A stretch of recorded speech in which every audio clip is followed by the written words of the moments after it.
Today's video, I'm going to show you all the new features you can find on iOS 11 running on an iPad Pro 10.5-inch tablet. The same tips apply to all the other iPads, including the older iPad Pro 9.7, the iPad Pro 12.9, the new version and the old version, and of course many other older iPads. So let's dive in and discover all the new fantastic tips for the iPad Pro. Now before we do dive in, if you do use Instagram or Twitter, make sure to follow me on both for the latest updates. Alright, let's go. So the very first thing I want to talk about is the new control center, which has been modified and it's also customizable now. So all you do is you pull from the bottom and you keep pulling up till the whole multitasking pane shows up. And on the side over here, you've got the control panel, as you can see. With the control panel, pay attention to these two big squares. You have this one right here and you have this one right here. You can actually press and hold these and they will expand and give you even more options.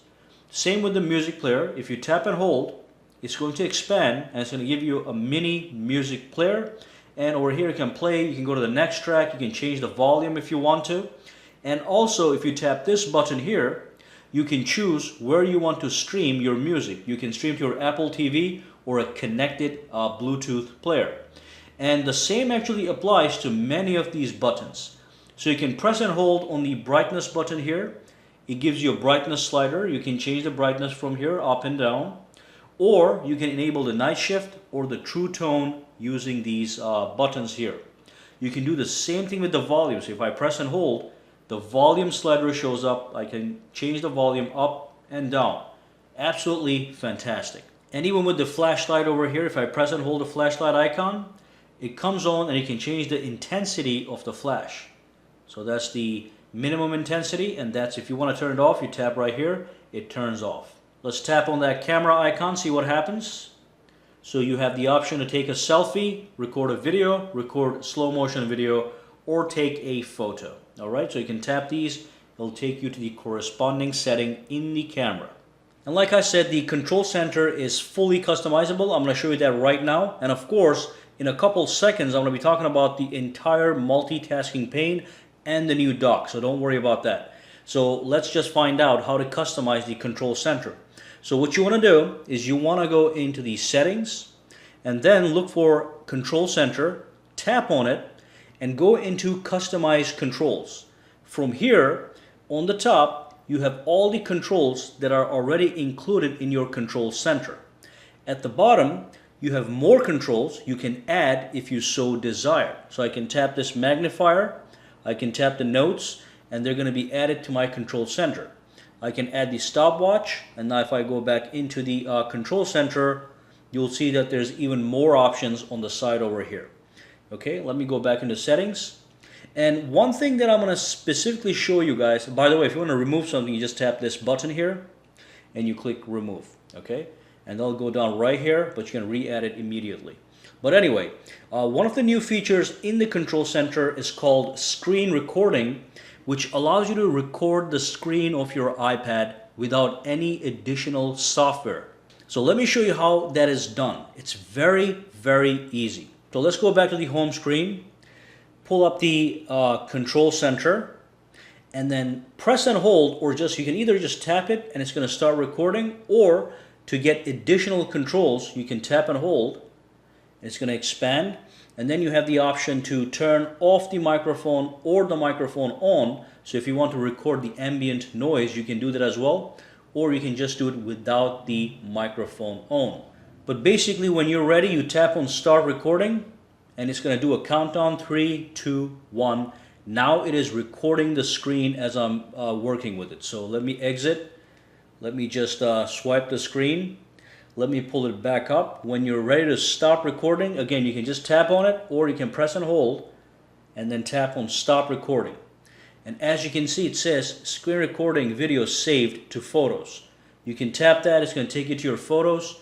At the bottom here, the recording that I just did will show up right here. Let's just tap on it, press play, and let me just click that, press play. And as you can see, exactly what I recorded has been saved to my photos, and now I can use this for any purpose that I desire.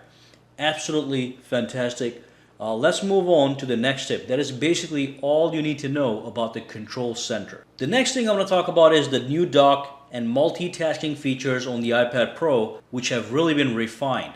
So basically the new dock is at the bottom, and it's got two portions to it. It's got the first portion where you can add shortcuts. So I can grab something from here and I can just add it here as a shortcut. Okay, so you can put your most frequently used apps onto the dock. And on the other side, there's a little bar that divides here. You have the frequently used options, frequently used apps and settings. So you're going to get a maximum of 3 of those. And basically, if you're using an app many times a day, it's going to show up at the bottom here. And they're going to be sorted by most used to least used. Now this dock has a limit of a total of 15 apps that can show at the same time. Okay, so you cannot just add as many apps as you want. You have a maximum of 15 apps you can have on that dock. Now if you were to launch Safari, the dock disappears. So to bring up the dock, you just swipe from the bottom slowly and let go. If you keep swiping, it'll bring up the entire multitasking pane. But if you just want the dock, if you're in an app, you just slowly slide up and you let it go. Okay, and then from here, you can tap on something else and that's going to take you to that app. Let me go back here. Fantastic. And one more thing you can do, if you swipe all the way up, you get the full multitasking pane. From here, if you want to get rid of an app, you just go like that, you swipe it up. And of course, you can swipe over to see more apps that were hiding over here. So you can have a lot of apps that are frozen in the background you can access from here. And then the other thing I'm going to talk about with this new interface is the multitasking. Multitasking has 3 different options. One of them is called the slide over. Then you have the split screen multitasking. And then you have what's called PIP, which means picture-in-picture viewing. So let's go over all 3. So let's say you have Safari running in the background and you want to access another app really quickly and just move back to Safari. So what you do is you bring up the dock.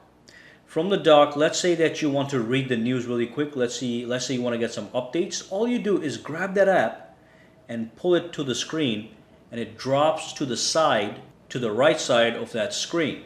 Now with this thing, both of these windows are active. So I can use this window and I can use this window. But as you can see right now, it is not split screen multitasking. It is just a slide over view. You can even take this guy, you can slide it to this side. Okay, so it depends on which side you want it at. Okay, so you can slide it around, you can use this window, you can read the news. I can tap this, for example, and you can go in and read the news. And then if I don't want this window anymore, let's say I'm done reading the news, I can swipe it to the right and it goes away. Now I'm back at Safari. Now what if I wanted to keep browsing this and also see the news on the side in a complete split screen format? Again, you bring up the dock, you bring the news, you put it right here, it goes to the right side, and this time all you do is from the top, you slide down, and now you have split screen multitasking, which also allows you to, in the middle here, you can resize them. So you can have half and half real estate for both apps. Now I can swipe through here, and I can keep reading the news if I so desired. Absolutely fantastic. This, by the way, is called the split screen view. Now one more thing you can do with the split screen view is if you exit this and if you pull it back up again, that split screen is going to stay here for re-access. Okay, so if I tap this, it's going to restart in the same location. And one more great thing you can do with the split screen is, let me just pull up the iMessages here. Okay, so I'm going to send a message in a second to this phone number here. Let's say that I'm looking for a photo. Let's say I made a video and I want to share that video with this person. Again, what I can do is I can do drag and drop. And if you pull this up, just like that, the dock I mean, let me go into my photos, which is right here. So I bring the photos, bring up the dock, grab the photos, put it right there. And let's say that I want to send that video that I just had to this person right here. All I do is drag and drop. Okay, so as you can see, and then I can slide that away, and now I can send this video to that contact if I so desired. So drag and drop is now available, and just so you know, I could have done the same thing like this. So if I pull that up, if I pull the photos up here, let's create full split screen. I can make it just for more convenience. I can have it just like that. Now I can grab any one of these pictures and I can slide them over and send them to that person as well. And the final thing I'm going to talk about in regards to the multitasking is PIP. Now PIP is an older feature available also on iOS 10, but I just want to show you anyway because a lot of people are not aware that it's there. So let me launch an application that plays video. Let's say Crunchyroll, and let me just play a video really quick here, just a random video. And then from here, what I can do, just resume, is at the bottom you'll see an icon. Okay, so that icon pertains to the PIP view. If you tap it, it actually minimizes that screen. I can actually exit this app now, and that video is going to continue to play at the bottom here. And there's a couple things you can do. You can put it up here, you can put it over there, you can put it here, and you can continue doing some work. So I can continue browsing the web. Let me just get rid of that multitasking. Browsing the web, and I can continue watching this video on the side, and I can even pinch it like that to make it bigger, or pinch it again to make it smaller. Alright, so that's a great way to enjoy video while you're still browsing the web and doing other stuff, just like you would do on a PC. And again, you can pause it, you can tap this, it'll go back into the app, or you can tap X and it disappears. So that's PIP, picture in picture. Now PIP is not compatible with all video playing apps. Crunchyroll, Netflix, and stuff like that is available, but not all video playing apps are going to be available. Of course, the built-in application for the iPad for iOS is already compatible. Alright, so that was all about multitasking on iOS 11. Let's move on to some other cool features. One more thing you have is the new dark mode. So if you pull down the panel, you see that you have gray background. If you look at the dock, you have gray background, white gray. If you go to the settings, it's all white. So if it puts too much strain on your eyes, what you could do is you could go to General, go to Accessibility, go to Display here, and then go to Invert Colors. And instead of choosing Classic Invert, which was an old option, you can use Smart Invert, and that's going to invert the screen into a darker mode. So when I go back out, look at the dock. It's now a darker background. If I pull down the notifications panel, again, darker background. So it's just easy on the eyes. This is called a new dark mode. Actually, it's called the Smart Invert, but we have dubbed it as the dark mode. Okay, so that's something you'll also have on iOS 11. And of course, there's been some new additions to the keyboard. So let me pull up the messages here. And here's that keyboard. And what you could do is, as you can see on top of every character, every alphabet, you have the number, you got the symbols, and normally what you would have to do is you have to tap this icon to access the numbers and the symbols. Now what Apple has done is, instead of tapping this to access the at symbol, you can simply, normally when you press this you get A, you can flick up and they'll get you the at symbol. I'm sorry, flick down. So if you flick down, you get the at symbol.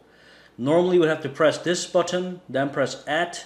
Now you can access every character that you see on the top that is not bolded, even the number 1, by flicking down. 1, 2, 3, number symbol, dollar symbol. Not bad at all. This makes typing a little bit quicker. The next thing you can do is you can use Siri now for translation. Now it doesn't support a lot of languages, but they're going to be added over time. Let me give you one example using Chinese. So basically, let's go like that. Translate "how are you" from English to Chinese. 您好吗? Not bad at all. So you get this little bar, you can tap on this. 您好吗? That will actually pronounce it, so you can actually use it in real time. So anytime you're wondering what languages Siri can actually translate at a given moment, because like I said, it's going to be updated, you can simply ask her. You can say something like this. Hey Siri, can you translate Japanese? I can So as you can see, those are the current options that we have. French, German, Italian, Chinese, and Spanish. Alright, but like I said, they're going to be adding more very soon. The next thing I'm going to talk about has to do with the Maps application. So let me launch Maps. And basically what they did was they added some more details to their maps, especially in regards to major airports and shopping centers throughout the world. So right now I'm focused on John F. Kennedy International Airport in New York. And watch carefully as I zoom in, it's actually going to start to show me what's inside the building. So the building is right here. This is the entire airport right here. If I zoom in, it'll start to show me the details inside of John F. Kennedy International Airport. So it looks like there's a bar and grill in there. If you tap it, you get some more information, which is based on Yelp. So you can see pictures of everything and the inside of the airport, which allows for better planning overall. So you'll get more details on major airlines and also major shopping centers. Another great feature that was added to iOS 11 is the Files folder. So this is the icon. You tap it. It's called the Files app. So basically it allows you to aggregate all your cloud locations here. And also if you tag items, you can also access them via tags and all that stuff. And basically this is the most important part. I can access my iCloud Drive. I can access my Drive, Google Drive from here. So I can go in here and I can see all my files in here. Okay. And then I can also access my Dropbox. I would have to connect to it. And then any app that supports the file system is going to be able to show up right here, such as PDF Expert. So if I tap on PDF Expert, I can access all the files that I have in my PDF Expert app that are clouded, so they'll show up right there. Okay, so it's a nice place, it's a centralized location to see all your files on your iPad. And of course, as you know, one of the most important things for the iPad Pro is the Apple Pencil. And of course, there's a whole bunch of options that were added to iOS 11 just for the Apple Pencil.